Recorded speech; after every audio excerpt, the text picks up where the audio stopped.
going on, guys? It's Steve. I've been doing some thinking about my man Kevin Durant over there in the Bay Area, and what's coming to mind right now is that KD is definitely going to be an all-time great. We understand this. But the thing that's really standing out to me at this moment is that Kevin Durant might go down as a top 10 player of all time. Now, I understand, that's a far stretch, but you also have to understand this. Kevin Durant has been the second best player in the NBA for almost half a decade. 5 years now, he's been the second best player in the world for 5 years. That's a long time. Most players can't even be top three for 1 year or 2 years. But this guy's been top at three in the league for 5 years. He's been top 10 in the league since he came into the league. He's that good. He's one of the best scorers in NBA history. He's a matchup nightmare. He's, just freaking elite scorer. He went to the NBA Finals, Conference Finals numerous times. He has an MVP. He has, I think, the second longest 20-plus, continuous, consecutive 20-plus point game stretch in NBA history after Michael Jordan, or maybe he even surpassed Michael Jordan. Who knows? But the point is that Kevin Durant will probably go down as, if not top 10, then around top 15 of all time. Now, yes, that is a far stretch, but you also have to understand that this dude is elite. Him and the Golden State Warriors will most likely win an NBA championship within the next few years. That's not really a surprise. So, what is going to hold him back? Legacy. That's the only thing that really makes me, kind of concerned about this is his legacy, because the thing about it is legacy has a lot to do with you going down as, one of the all-time greats. Just think about it. Michael Jordan is considered the best ever, not because of, his pure skill and talent. He had that, but it's mostly because of his legacy. And that's why LeBron said he's chasing his ghost, meaning his legacy. He's not chasing Jordan as a player. He's chasing, Jordan's ghost, his legacy, trying to have the best legacy ever.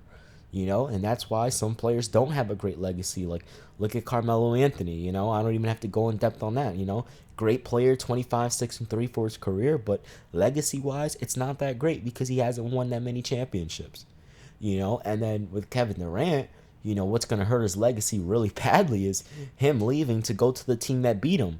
How the hell are you going to ever overcome that?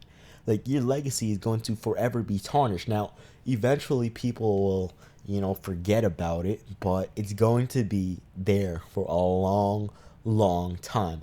And, even the people that grew up watching him won't forget about it, but the generations after will forget about it. Sort of like how people forgot that Jordan actually couldn't win without Pippen and things like that. The same way, the thing about LeBron is LeBron's never going to be, his 2011 choke is never going to be forgotten about because that was one of the worst choke jobs ever. But, he's still the greatest ever. But yeah, so now the question is who is he going to bump from that all-time top 10 list? This is where it gets interesting because if you look at the all-time top 10 list, we have Carmelo Anthony, we have LeBron. I'm just kidding, guys. If we look at it on a serious note, if we look at the all-time top 10 list that I made, we have, let me see, we had LeBron, MJ, Kobe, Kareem, Timmy. I'm trying not to leave anyone out. Shaq, D Wade, Dirk, Larry, and Magic. Those are the top 10 ever, in my opinion, and most of you guys agreed with me. So who is he going to bump out? Can he bump out Dwyane Wade? D Wade's a 3-time champion. I'm sorry, but I think D Wade in his prime was better than Kevin Durant in his prime. Now, I know that can be debatable, but if you look at what D Wade was doing when he was young, it was Jordan mixed with Kobe, mixed with, Larry Bird's totality. He's just ridiculous, man. If only he had a great 3-point shot like he does now. For some reason, he's making a ridiculous amount of threes. But is he gonna bump him? Is he gonna bump Dirk Nowitzki?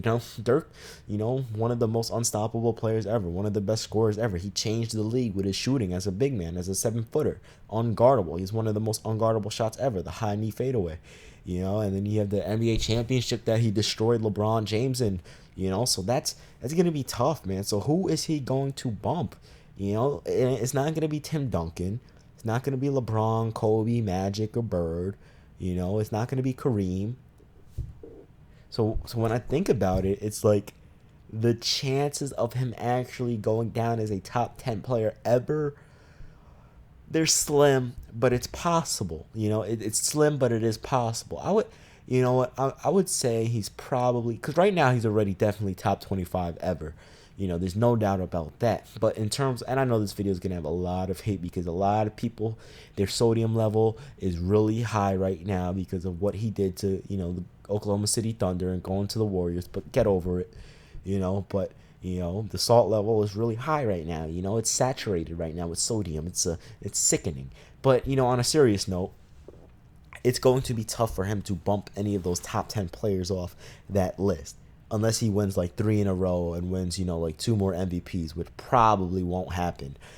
So in terms of that, he has a chance of being top 10, but again, he would have to be extremely, dominant for the next 4 or 5 years, which is really all he has left in his prime because he's getting up there in age. I mean, the dude, his next season's going to be his 10th year in the NBA, so he's been around a while, man. I think he's like 28, 28, 29, so he's been around a while, and, he's time, father time never, you can't beat him. So, we'll see. He has like a 4 to 5 year window, and to be honest, 3 out of those 4 years, maybe 3 or 4 out of those 5 years, LeBron James is still in the league dominating, So I don't know. Yeah, that's this is what's so unfortunate about playing in an era with one of the like real goats, because like if you look at what Jordan did, Patrick Ewing couldn't do anything.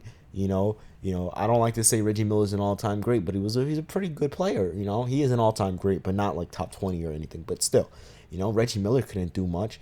Hakeem the Dream couldn't do much when Jordan was in the league. Obviously, he did when he left, but Charles Barkley couldn't. You know what I mean? So all of these things, Clyde Drexler, you know what I mean? And then LeBron, you have Melo, you know what I mean? Like KD, and then Curry, you know what I mean? I mean, Curry did beat LeBron, but we all know what happened. But at the same time, that's the whole point. Like, people are going to forget about that. People are going to forget that the Cavs were injured, So people already forgot about it, So anyway, man, I don't know. I think KD has a chance of being top 10, but it's a very slim chance. But in terms of pure skill and raw talent, definitely top 10 ever, in terms of the most skilled and talented players ever.